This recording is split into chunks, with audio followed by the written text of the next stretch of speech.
fiery horse with the speed of light, a cloud of dust, and a hearty hi-yo Silver, the Lone Ranger.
When the first railroads were built into the western United States, the engineers and men were faced with a constant danger of attack by outlaws and Indians, and their task might never have been accomplished had it not been for the masked rider of the plains. It was his strength and courage, his daring and resourcefulness that blazed the trail for progress and finally made possible the winning of the West. Return with us now to those thrilling days of yesteryear. From out of the past come the thundering hoofbeats of the great horse Silver. The Lone Ranger rides again. Come on, Silver. We're heading for the mission. There's going to be trouble. Help, Silver!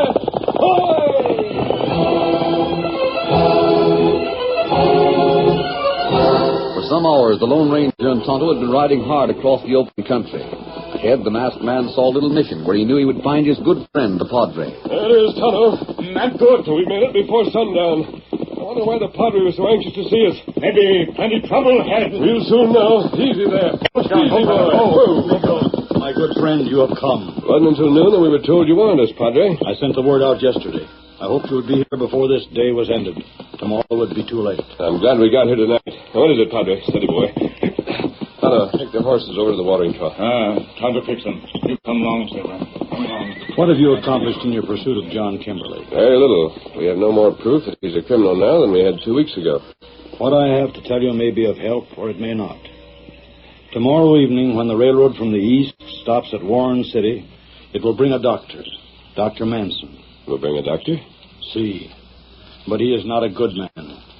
He is known to have betrayed his science many times.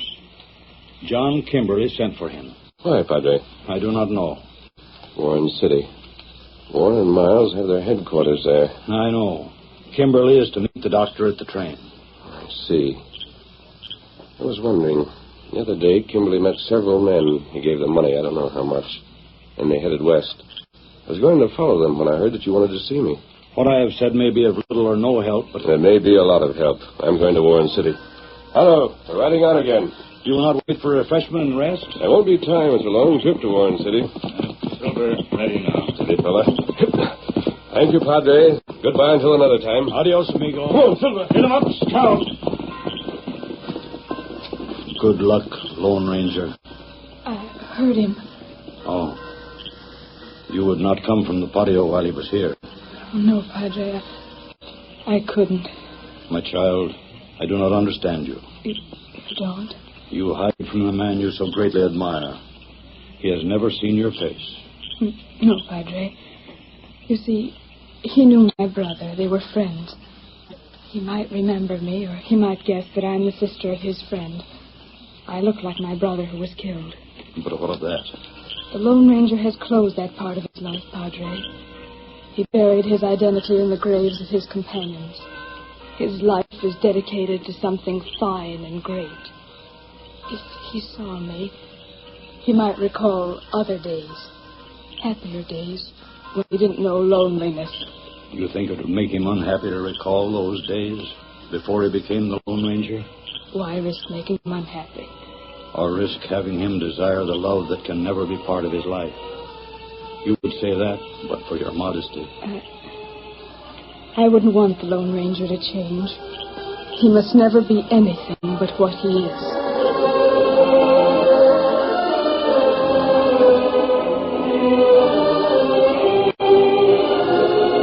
The following evening, Jim Warren and Harry Miles were in the little shack that served as their office in Warren City.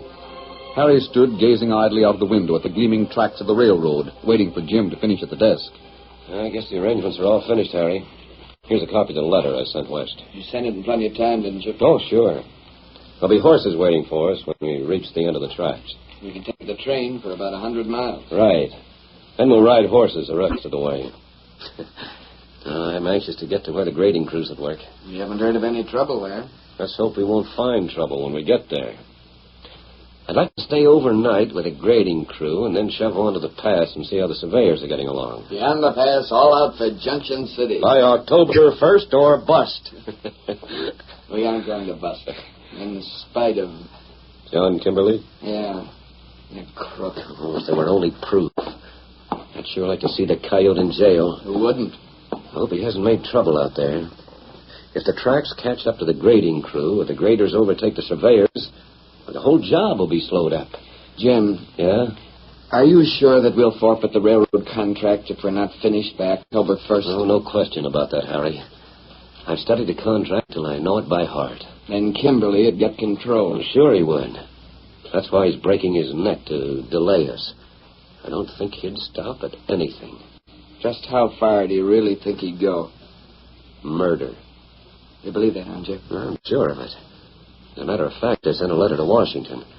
I said that if anything happened to us, someone should look for a murderer.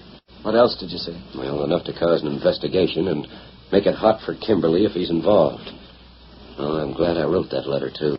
It's wild country out beyond the end of the tracks. Hey, look there, out the window. Well, what's happening? The train's pulled into the station and people are getting off. Oh, I've seen that before. Now I want to finish up at the desk. But take a look. John Kimberly just went by the window. Kimberly? Are you sure, Harry? See for yourself. He's talking to someone who just got off the train.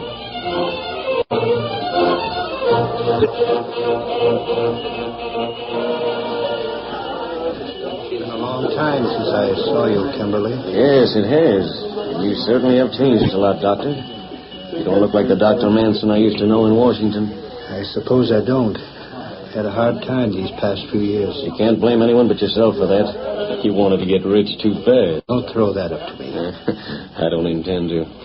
Come on, let's walk over this way. Why did you tell me to come here? You came, didn't you? I know what you can do to me if I refuse. Refuse to take orders from you. Good. I'm glad you understand that. I suppose you still have that evidence that would jail me? I have. I thought so. Yeah, you needn't be afraid of it, though, Doc. I won't use it. Unless you force me to. Why did you send for me? I've got some work for you. What kind? It's right in your line. I see you brought your little bag along. Of course. Still have the bottles of medicines and things in it? Yes? Why did you send for me? You still have that white powder you used in Washington? Don't speak of that. Distasteful now, huh? You didn't mind talking about the white powder when you were plotting the murder of a Don't. Come now, Doc. You mustn't let your nerves get the better of you. No one knows that his nibs died of poison. Everybody called it a natural death. Heart failure, wasn't it? Kimberly, you've ruined my life. Aren't you satisfied? So far, I've been well satisfied, Doc. But now there's something I want done. I can guess. A couple of young fellows know that I'm fighting them. Men always know it when they're in a fight with John Kimberly. You don't fight fair. We won't discuss that, Doc. The point is simply this. I want a couple of cases of, well, we can call it heart failure again. Young men who aren't strong enough for the rigors of the West shouldn't overtask themselves. You'll know what to say. Where are these men? What is your plan? They're here in town now. They'll be leaving for the western end of the railroad when the train pulls out in a few days. We're leaving tonight by horse. Kimberly, I I suppose there's no use pleading with you. No use at all. Come on, Doc. I'll take you where you can rest and get ready for a long ride. Several days in the saddle and nights in camp.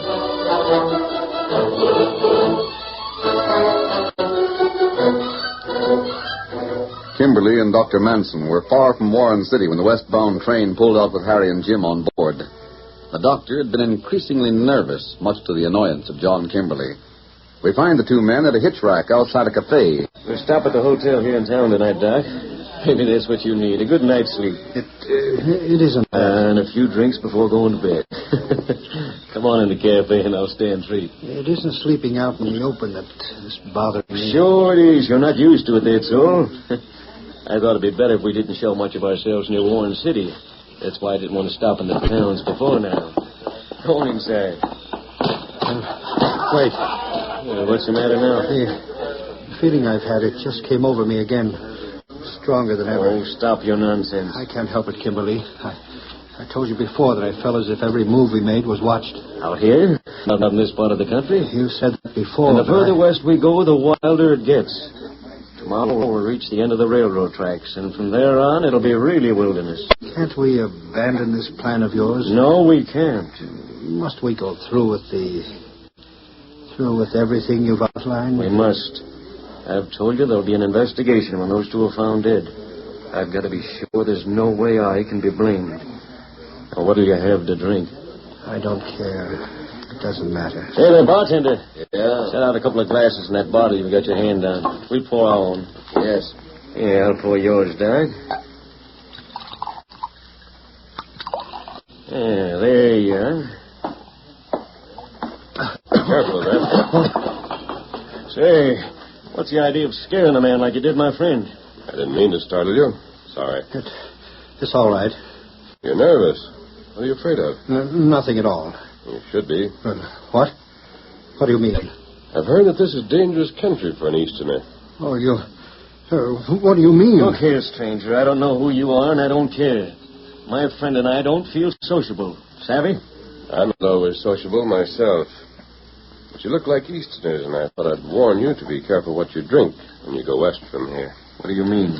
A few miles beyond the end of the tracks is a place called Vulture country. The water around there isn't dependable, and some of it's poison. Yes, we've heard about that. Oh? Well, thanks for the warning. Now if you're through... Now, there's one thing more. Maybe your friend here has something to cure a burn. The doctor, do you have anything to put on the burn? Well, how did you know I was the doctor? You look like one in this little bag you had on the saddle. Where did you get that? I brought it in with me. Took it from the doctor's saddle to save him going out after it.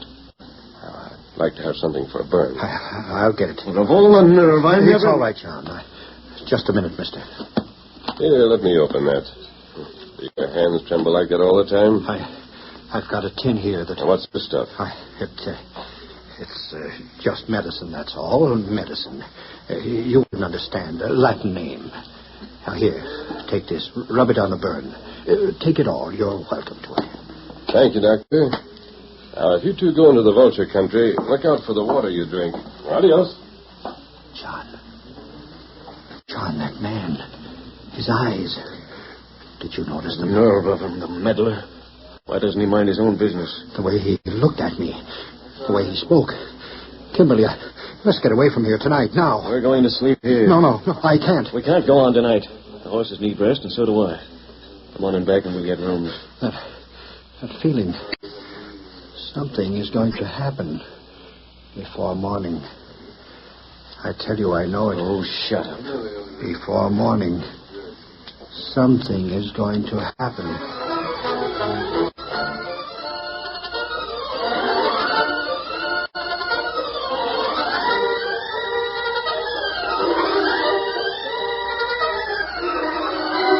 The curtain falls on the first act of our Lone Ranger story. Before the next exciting scenes, please permit us to pause for just a few moments.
to continue our story. When the stranger left the cafe with a small tin of burn remedy in his hand, he joined an Indian in the shadow of the hotel where even the faint light of a new moon didn't reach. Now I'll take my mask and the other hat. I'm ready for you. You talked to the doctor? Yes, and I saw the inside of his bag. And what there? A box of powder. Poison enough to kill a small army. That's what you say maybe happened. I'm still convinced that we can protect Jim and Harry best by keeping an eye on those two. But I can't forget. What that?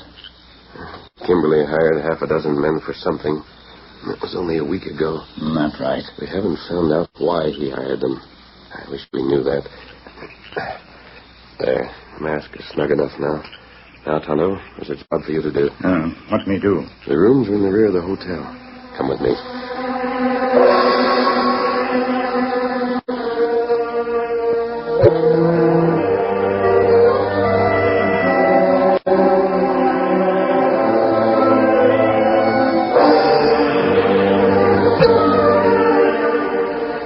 With the silence of a cat, Tonto and the Lone Ranger moved through the darkness. They heard the distant sound of a passing train and paused.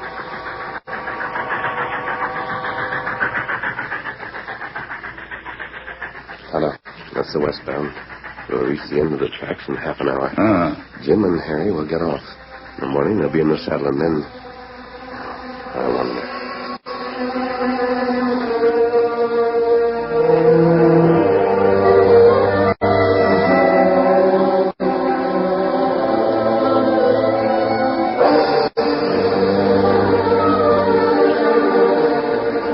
A little later, Dr. Manson tossed fitfully in his bed, while across the room, John Kimberly was deep in sleep.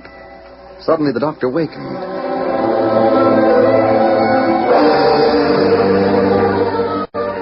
He didn't know why. Once more, he felt that creeping, tingling apprehension that was driving him to desperation.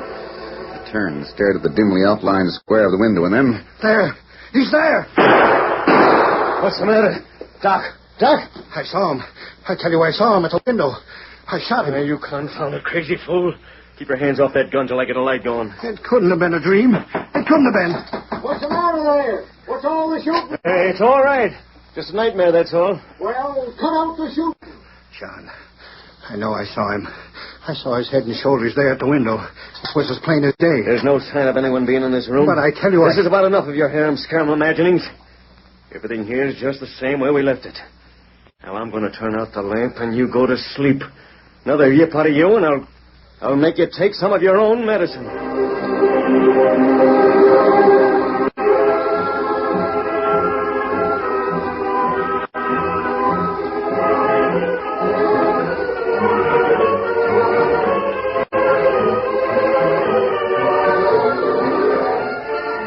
Daybreak found Jim and Harry in the saddle, heading west. The country ahead was grim and lifeless. This was called the Vulture country, where many of the springs and water holes were poisonous and marked with warning signs. Even if we don't find warning signs, we won't drink the water, Harry. No use taking chances on it. Our canteens will last us till we reach the next construction camp. Hey, what's that? Those men look as if they're trying to catch up to us. Well, who are they? Do you know? How would I know? Don't look like any of our men. Bring up there! We want a few words with you. Hey, he's yelling at us. Might as well do as he says. Whoa there. Whoa. We want a word with you. What do you want? Are they the ones, Bart? What's your name, stranger? Why? Well, if you're Jim Warren and Harry Miles, we got word for you. My name is Jim Warren. Good. Take 'em, boys. Hey, what's the idea? Want to fight? Okay, brother.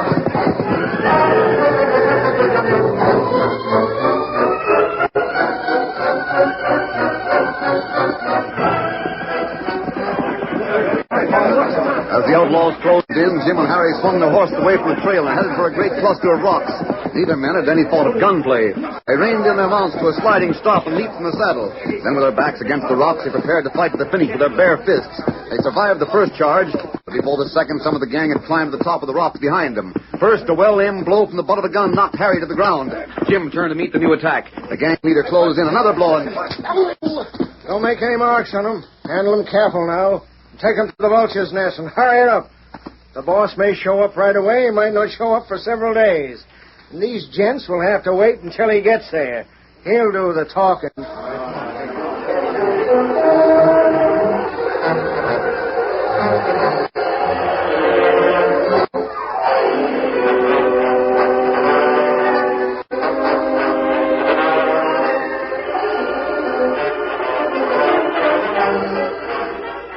The unconscious figures of the two men were supported in their saddles by members of the attacking gang.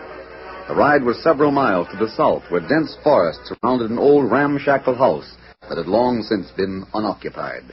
When Jim and Harry regained consciousness, they found themselves bound hand and foot, stretched on a floor of rotting and decaying boards with thick draperies of cobwebs overhead.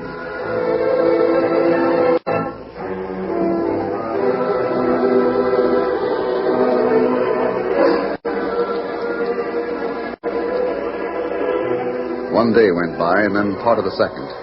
No one had entered the room where Jim and Harry lay in torment from the ropes that bound them. Hunger and thirst made them weak, and their minds were filled with questions that could not be answered. Then the door of the room creaked slowly. Fast, someone's coming. About time. Kimberly. John Kimberly, you. Well, boys, you seem to have gotten yourselves in trouble. What happened? Get these ropes off us. Where did you come from? I found the trail, the signs of a scuffle. I've been trying to overtake you so we could talk. Maybe we can make a deal of some sort. A deal? Well, I guess you boys know how much I want to take control of this railroad. Yeah, we sure do. You've got to prove to us that you didn't have a hand in the way we were waylaid. I'll prove that easily enough. There. Your hands are free, Miles. Rub your wrists and get the circulation restored. I'll untie Warren here. What do you mean by talking deal with us? Well, as long as you hold control of the railroad job, maybe you'll let me invest some cash. Well, but we'll get to that later. First thing is to get you two away from here before these crooks get back. Where are they? Yeah, they rode away. Over here. Drink of water. Oh, thanks. Pass that canteen, Jim. My throat is parched. Well, can you hold it? My hands are numb. I'll manage as well as you did. Now, don't drink too much now. Take it easy. That sure tastes good. Well, I'm certainly glad to hear you say that. What? Kimberly. Come on in, boys.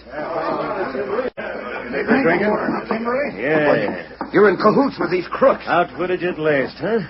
You thought you were smart. But you're not smart enough for John Kimberly. I get what I want one way or another. You gave us poison water. And you said it was good. You enjoyed it. Posed as a friend. Talked about a deal. Why, you dirty And coyote. that letter you sent to Washington won't do a bit of good. Let them investigate your death. They'll find that you were careless, that you drank bad water. With us out of the way, you'll get the railroad. Why, you... Just a minute. Say, what? Who's that? What are you... Wait a minute, Dr. Manson. You're in on this, too. Kimberly, he and an Indian came from the woods. Steady, Bart. Don't reach for that gun. Kill me and you'll regret it. See this bottle? White powder, isn't it? Kimberly, we've all drank poison water. What's that? What do you mean? Benson, what do you mean? That man, he outwitted us. He has the poison from my bag. I saw him. He poured it in the water you and your men have been drinking. Why didn't you tell us? He wouldn't give me a chance. He had me watched. That Indian, Tonto we call him. Tonto was ready to shoot if I said a word. I've taken the water as well as the rest of you. Yes, you have. Well, you cowardly fool. You idiot. Why didn't you say so? I couldn't. Look at the guns. There's the Indian. Wait. There's no need to die. Well, if I'm to die, I'll see a couple of you go first. You, Doc Manson, you... No, you don't. Now, the next time, I'll use a bullet to knock a gun down. Now, listen to me.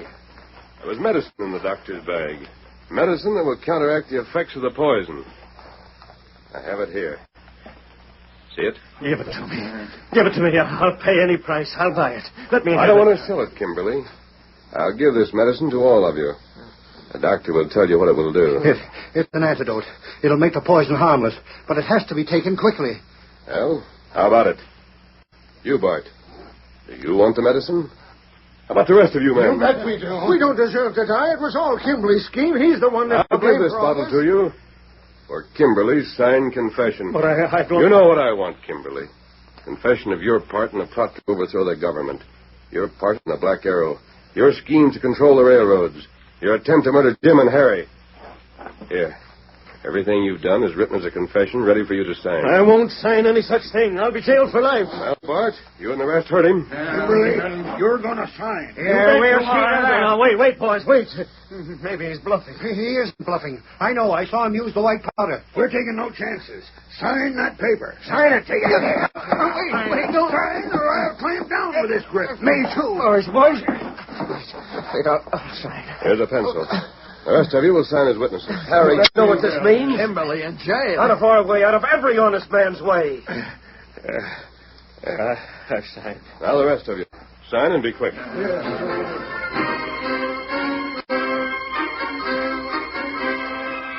While the men signed the confession, the Lone Ranger sent Tonto outside to bring up Scout and Silver. And he saw that Jim and Harry were able to hold guns and keep the outlaws covered. We'll keep them covered, all right. You needn't worry about that. I'll have the lawman back here inside of 3 hours. Oh, we're all signed. Now let's have that bottle. Here it is. But, men, you needn't take the powder. What? Needn't take it. The doctor will remember the night in town when he thought someone came into the hotel room. I do. Kimberly, you said I was dreaming. He was wrong. That was Tonto. He took the poison from your bag and replaced it with a harmless salt. It was that you saw put in the drinking water. We were tricked, double-crossed, framed. And Kimberly, you sure as thunder had it coming. Now, you crooks line up, and we'll keep you till the sheriff comes. Tonto will stay with you, Jim. I won't be long. Steady, boy.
The story you have just heard is a copyrighted feature of the Lone Ranger Incorporated.